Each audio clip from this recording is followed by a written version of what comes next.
Добро утро и Божи благослов! И ја бев на сватба иначе. Сега сте у многу голем број, не очекував волку да сте тука. Сега не знам дали сте за мене или за ваквото изненадувањето, ама не е битно. Кога спомнаме за изненадувањето, знаете од Facebook дека беше мојот 18-ти роден ден пред 2 дена. Вау! Не е ништо посебно иначе. И за мене 18-ти роден ден можеш да правиш 3 работи.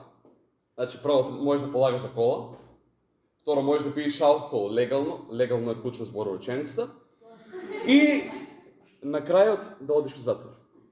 Тие се трите работи што можеш да ги правиш. Ама дефинитивно, што вистински представува да бидеш 18 години е застануваш пред нов крстопат. И јас за такви работи сакам денеска да зборувам. За крстопат. Се наоѓаме у животот од некакви моменти кај што едноставно не знаеме каде да продолжиме. Не знаеме што да правиме понатаму. Едноставно се наоѓаме у некој таков длабок проблем. Или со нешто се соочуваме у животот. И тоа нешто не маче нас. Ти звона. И едноставно нас не ни е јасно каде да одиме понатаму. Затоа насловот на оваа проповед е а што понатаму? Можам да зборувам комотно на оваа тема и ќе ви објаснам зашто се работи подлабоко во проповедта. Заради тоа што у мојот живот имам два конкретни моменти што можам да се сетам кај што сум си го поставил оваа прашање. Што треба ја да правам понатаму? Првиот момент во мојот живот кога си го поставив оваа прашање беше кога почина мојот татко. За 11 годишно дете, што со татко му планирал да вози и кола, со татко му планирал да прави многу работи, татко му сакал да биде на 18-тиот роден ден и сакал, значи, да дознае како е да бидеш маш од неговиот татко. За такво дете, еден ден сите тие соништа паднаа во вода.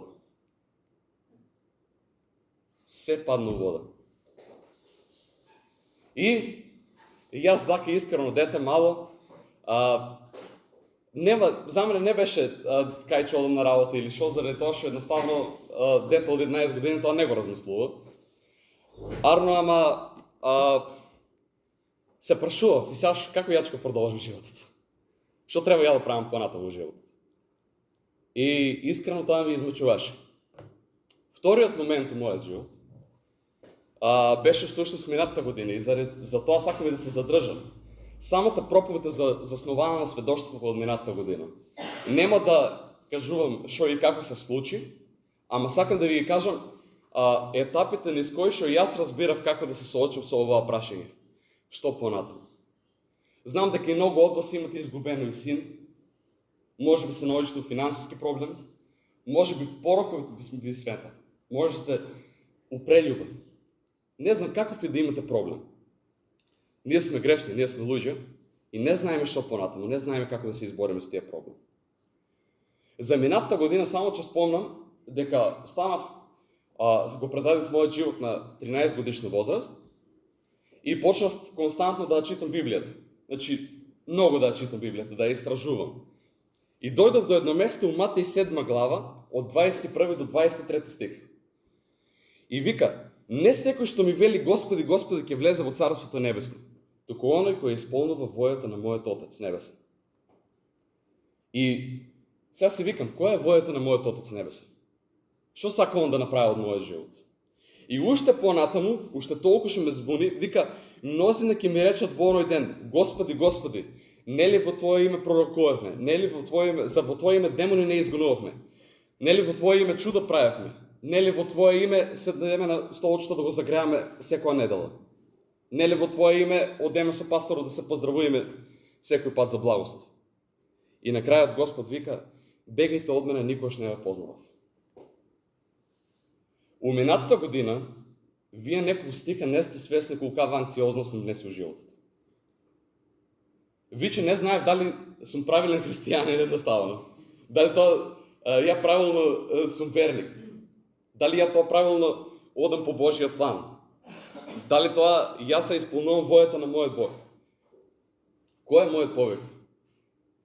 И сите овие прашања се поврзани со тоа прашање и сега што понатаму? Што треба ја да правам понатаму? И за тоа сакам да зборувам денеска. Сега може спомнаме многу тешки ситуации, ама не секогаш е така. Многу често оваа прашање се поставува и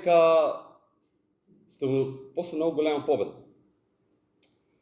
Например, знаеме за многу познати личности кои што си го одземале животот и покрај тоа што имат најубава кола, најубава куќа, се најубаво.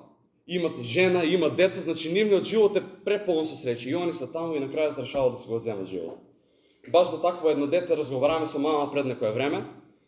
Детето едноставно имаше завршено мастер студии, имаше жена, деца, животот му одеше глатко, што би рекол јас. И на крајот си го одзема животот.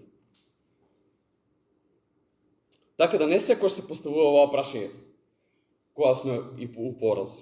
Се поставува и кога сме у победа. Ама сакам нешто да ви кажам. Еден стих на охрабрување. Павле, Филипијаните 3 глава, 12 стих, вака рекол: но се уште трчам, барајќи да го достигнам тоа што и јас сум избран или фатен од Бог. И тоа ме воде до првата точка. Секогаш знајте дека Бог има план за вашиот живот. Дури и кога не гледаш. Повторувам, Бог има план за вашиот живот, дури и кога не го гледаме. Замислете го животот дека е еден пат. И сега ти си возиш по патот. И најнаш гледаш една кривина. Од левата страна има кривина. И има и рид. И ние не гледаме што има позади патот. Е така и нашиот живот. И застануваме тука и се прашуваме и сега што понатаму. Оти викаме што ако таму нема пат. Што ако патот има дупки, што ако се кршим колото.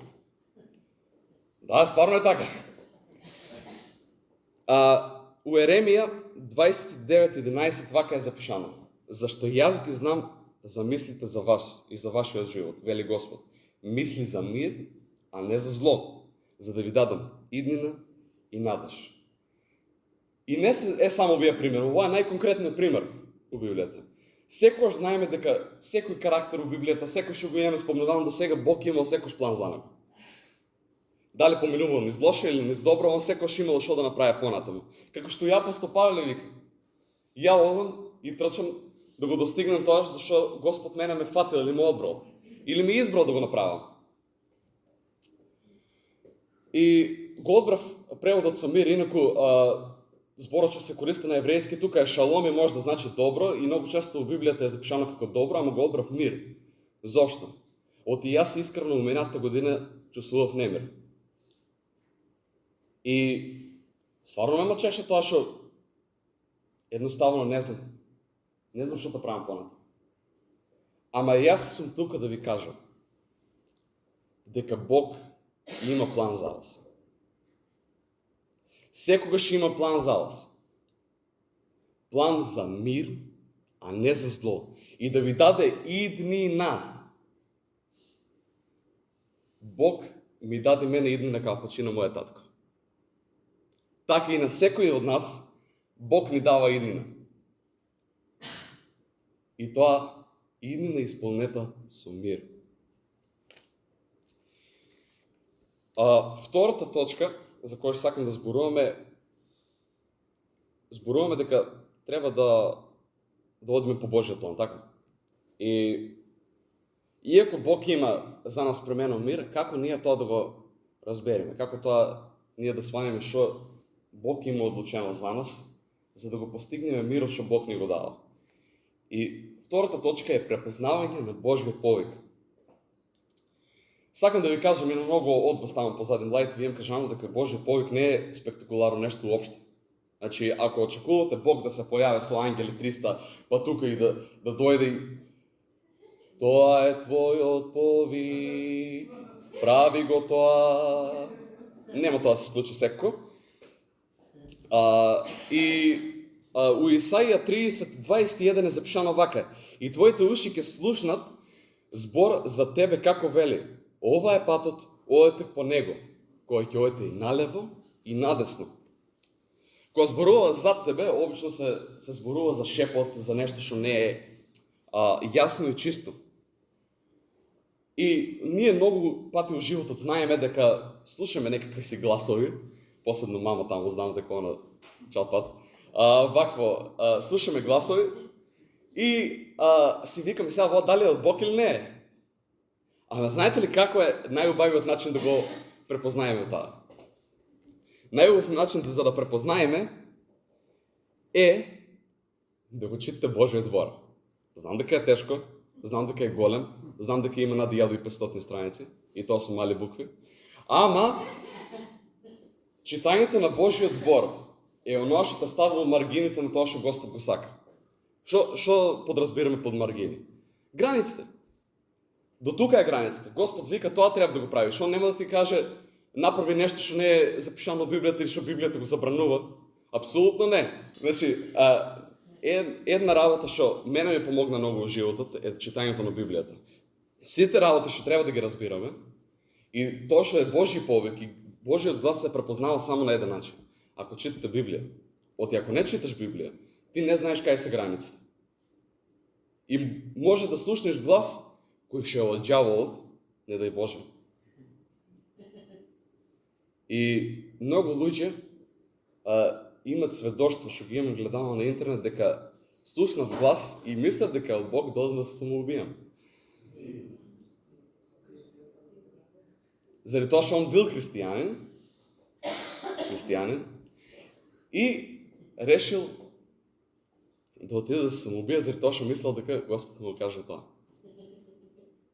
Сега нас не е смешно, види, нас не е смешно, ама ова е реална ситуација, ова е најпрост пример за тоа. Инаку има и многу примери кај нас, како што е Кацаца исто имаше соништа дека и се ближи смрт и такви некои измачување, ама на крајот испадна дека сето тоа не е од Бог, дека сето тоа е лага.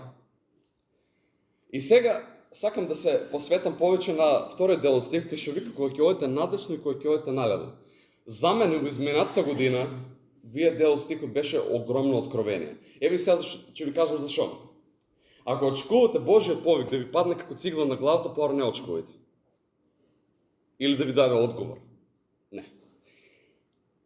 Понекогаш во животот треба да продолжиш и да кажеш Господе, ако е воа твојата волја, ако ти сакаш да ме задржиш на овој живот, ако сакаш да се борам понатаму, те молам благослови го ова што го правам сега во моментот, а ако не те молам, врати ме на патот на кој што треба да бидам. И секој пат, верујте ми, кога ќе одиш и надесно и кога ќе одиш и налево, пак се вратиш на истиот пат. Google Maps вика дека има пат. Ево, вие голем Google Maps. Google Maps вика дека има пат. И Google Maps има една опција се вика reroute. И тоа е да те врати на патот. Така и Господ. Вие ако ви е исклучено да reroute на апликацијата, тога не може да ја врати. На кој начин се уклучува таа опција reroute? Прво, преку читање на Божиот збор. Второ, преку молитвата. Само да спомнам дека ако очекувате само со една молитва да ви се одговоре, се лајште длабоко. Заради тоа што у периодот од 7 месеци кога се измачува со оваа прашање, измолив безброј молитви додека не го добиам одговор. Безброј. Многу молитви. По цели денови се молев, додека пешачев се молев, додека одев на школа се молев, кога бев дома се молев, се затварав во собота се молев. И ако очекувате само со една молитва да ви даде одговор, ја кажете, не, Господ не слуша мене, гадно се лајште, треба молитва. И тоа е искрена молитва од Бог. Исто така, многу битно е советот од Божите луѓе. Ама секогаш кога имате проблем, земите упредвид дека некој друг од оваа заедница, некој од вашите браќи и сестри сигурно се соочувал со некој таков проблем. И многу често тие се оние кои што може да ти опишат како да се соочиш со тие проблеми. И тоа на Божиот начин. Заради тоа што ако прашаме некој психолог, он може да ти опише психолошки како да го решите проблемот. па се разплачете таму, си легнете на креветот. Ги имате гледано тие филмови. И он ще опишува как да реши проблемот, ама на крајот од дента тоа не помага. Советот од Божите луѓе е оноа што тебе ќе ти помогне. И, како што кажав, преку отварање и затварање на врати. Се додека продолжиме да патуваме понатаму, да отвараме нови врати, да ги затвараме старите, ние ќе го најдеме тоа што е понатаму за нас во животот. И тоа што Господ го има спремено за нас е само ако продолжиме напред. И, како што кажав, безброј измолени молитви, безброј читање на Библија, истражување длабоко, пак запишување у тетратки, гледање видеа, секакви работи само за да дознам што значеше овој стих што кажав во Матеј 7 глава на почеток. Ама многу често Бог не сака да ги брза работите. Многу често Бог сака да оде тоа чекор по чекор. Затоа следна точка е Божиот повик е процес, а не настан. Како што кажав, очекуваме да биде спектакуларен повик, ама не е така. Давид, исто да го земе од Библијата, многу ми е мило кога ќе го земам Давид, како пример. Давид, кога ќе го земе од Библијата, он бил помазан уште кога бил мал за цар. Ама кога стана цар? Кога стана возрасен. Сигурно, у текот на тие сите години, Господ сакал да го научи нешто. И гледаме дека Господ секогаш го зема и го учише него. И исто и јас да ви кажам дека да го земе исто тато кога почина, и јас не знаев зашто се случува тоа. Ама до мојата 13-та година, тоа се 2 години поминати, секој еден момент, ако ми верувате, секоја една секунда, секундарно, Господ ме спремаше за да станам христијанин како што сум денеска. Ако не починеше мојот татко, не може да станам човек како што сум сега. Ако не починеше мојот татко, не може да го имам истиот карактер, че станав малото разгалено дете, што се му завршуват. Карактерот мене Господ ми го смени со самата смрт на тато. И знаете, таму ки што пише во Библијата, вика, сега не знаете, а после ќе да знаете. Стварно дозна, да ви кажам. Стварно дозна. И тоа е една работа што мене во животот толку многу ме смени, иако беше многу лоша работа, и не го посакувам тоа на никој да изгуби свој татко кога е мал, додека уште нема се завршени основните работи, додека уште нема истеран животот. Ама ако не се случеше тоа, и јас не маше да ставам тука. И не маше оваа моје сведоштво или оваа проповед да ја кажувам тука. И што да правиме ние едно додека чекаме вака? Ние разбраме дека фазата во која се наоѓаме не треба да ја презираме, ама што да правиме? Следната точка е што да правиме додека чекаме што понатаму. Прво, остави ни верен во малото. Тоа е запишано во Лука 16 глава 10 стих. Моли се без престан. Исто, има стих, прво Соломијаните 5 глава 17 стих. Читај ја Библијата. Немам стих за тоа ниче. Биди активен у тоа што можеш сега. Немој да се откажуваш и да впаѓаш во депресија. Ако се наоѓаш во проблем, немој да се откажуваш и да паѓаш во депресија. Депресијата не е решение. Продолжи да правиш тоа што знаеш следно. И речи, Господе, те молам, благослови го ова што го правам. И очекувај со надеж, заради тоа што Господ едноставно ни дава нас надеж. И оно што е верено малото, ќе му се даде големо. Ама, после се тие период во мојот живот, одговор дојде многу изненадно. Така да и следната точка што сакам да зборувам е тоа дека одговорот може да биде изненаден. Божиот повик може да биде изненаден. Божиот повик може да биде тоа што не го сакаме ние да го правиме. И Може се очувате со цигарите проблема, ама Божиот повик вика, цигари, no. Ама имам проблеми и трябва да се утешувам. Господ вика, не. И не е тоа толку много големо изненадување, заради тоа што го пише во Библијата, нели така, не треба толку да не се ви е дозволено, не е се полезно, нели? Ама има повици како оите у Африка кај што има војна. Оди таму проповед го евангелието. Откажи се од твојата работа што ти дава финанси и оди за беспари работи у црквата. Се у црквата е бесплатно. И многу такви повици кои не се допаѓаат. Може ќе ви каже, одвој се од фамилијата. Замени си од дома. Направи го тоа. Продај куќите. Не знам. И понекогаш тоа што понатаму, како што Мојсей не бараше огнена грмушка, така и ни. Така може и неочекувано да дојде. Мојот одговор дојде неочекувано на прашањето. И тоа разбрав дека уствари со секој момент што изминал минатата година, исто како и со татко ми, секој момент што изминал у минатата година беше поврзан со одговорот.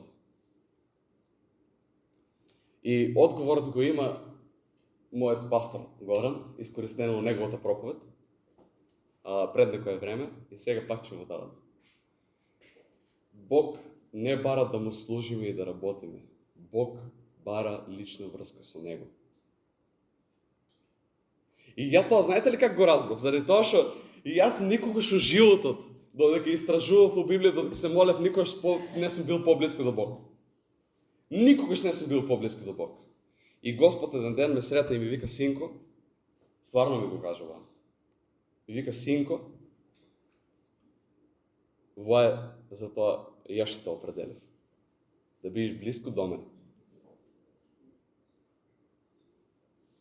И тоа го бара Бог од нас. И секој еден момент, не го презирајте, се вратам назад.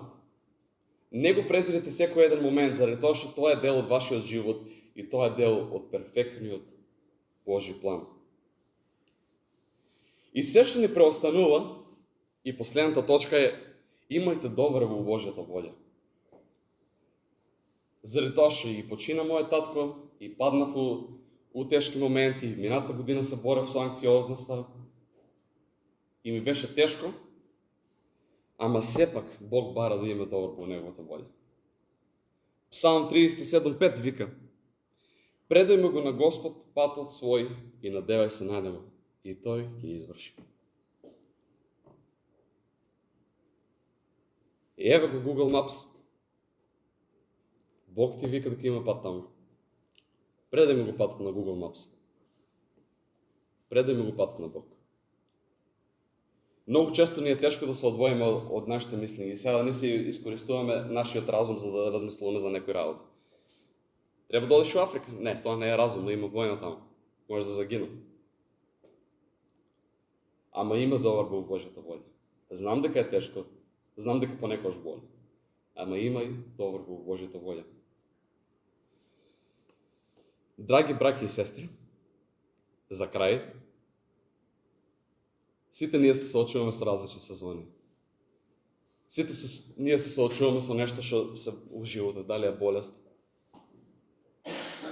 дали е фамилијарен проблем, дали фамилијата едноставно не отфрла, заради тоа што одиме на црква, и било што да е проблемот во вашиот живот.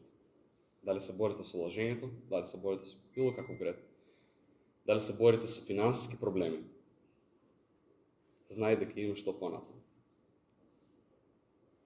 Секогаш има што понатаму. И Бог ова утро сака да ви каже: имам план. Твојот повик е подготвен. Довери ми се. И следи ме чекор по чекор. И ако си до денеска у период на неизвестност, уште денеска, како се вратите од црква? Или уште тука, додека ги пееме песните, моли се. Моли се за твојот проблем. Моли се за да може да ти помогне Бог да продолжиш понатаму. Моли се за твојот порак. Моли се за тоа што ти треба. Дојди до твојот брат или сестра, каже, моли се за мене. Дојди до пасторот, каже, моли се за мене и за мојот проблем. И верувај дека ако го предаете животот, Бог ја изврши. Амин. Амин.